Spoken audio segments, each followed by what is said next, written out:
சும்மா அவ்வப்போது அவதூறாக ஒரு புகார் அந்த அம்மா திமுக ஆட்சிக்கு வரும்போது வரும்.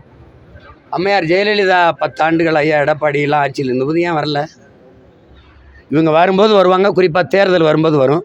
என்னை சமாளிக்க முடியலன்னு அந்த அம்மாவை கூட்டி வந்து நிறுத்திடுவாங்க.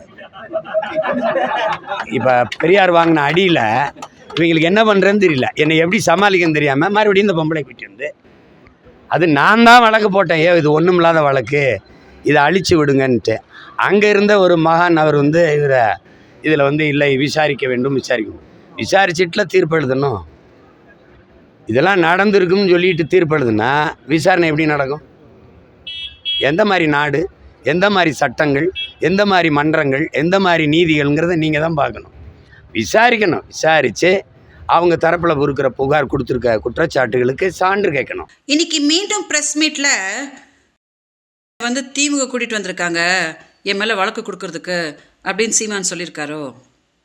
சீமான் அவர்களே, முதல்ல சொன்னீங்க எனக்கு யாருன்னே தெரியாது அப்படின்னு சொன்னீங்க, அவங்கள காங்கிரஸ்காரங்க கூட்டிகிட்டு வந்திருக்காங்க அப்படின்னு சொன்னீங்க.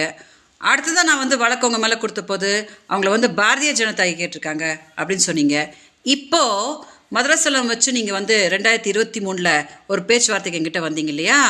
அதில் வந்து நான் 50,000 ரூபாய் மாதம் கொடுத்துட்றேன், என்னை பற்றி எங்கேயும் பேசாத அப்படின்னு சொல்லிட்டு மாதம் 50,000 ரூபாய்லாம் போட்டிங்க, எங்கிட்ட வீடியோஸ் எல்லாம் வாங்கினீங்க. அப்புறம் மதுரசெல்வம் உங்கள் வீட்டுக்காரர்கிட்ட பேசுகிறதுக்கு யார்கிட்டக்கா கேட்கணும் அப்படின்ற வாக்குமூலம்லாம் கொடுத்தான். அப்புறம் உங்கள் பொண்ணான வாயிலேருந்து தானே பொண்டாட்டி பொண்டாட்டி பொண்டாட்டி பொண்டாட்டி அப்படின்னு நீங்கள் வீடியோலலாம் பண்ணிங்க.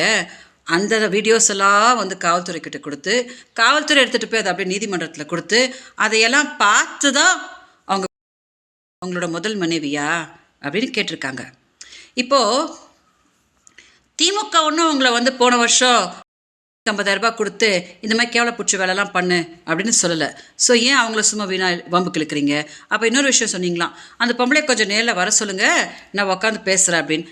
நான் காத்துட்ருக்க சீமானவர்களே, உங்களை நேரில் பார்த்து என்னைய பார்த்தா உனக்கு எப்படா தெரியுது அப்படின்னு கேட்கணுன்னு நான் காத்துட்டு தான் இருக்கேன். கொஞ்சம் காவல்துறை கிட்ட சொல்லுங்கள், உடனே அதுக்கு அரேஞ்ச் பண்ணிவிடுவாங்க. ஏமாத்தாதீங்க சீமானவர்களே, என்னோட பாவத்தை கட்டிக்காதீங்க.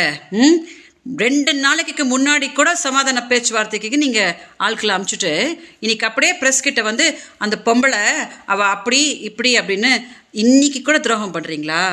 அதான் நான் சொல்லிகிட்டே இருக்கிறேனே, என்னோட பாவம் உங்களை சும்மாவே விடாது, இன்னும் எப்படிலாம் போட்டு பருத்தி எடுக்க போகுது அப்படின்னு நீங்கள் பாருங்கள்.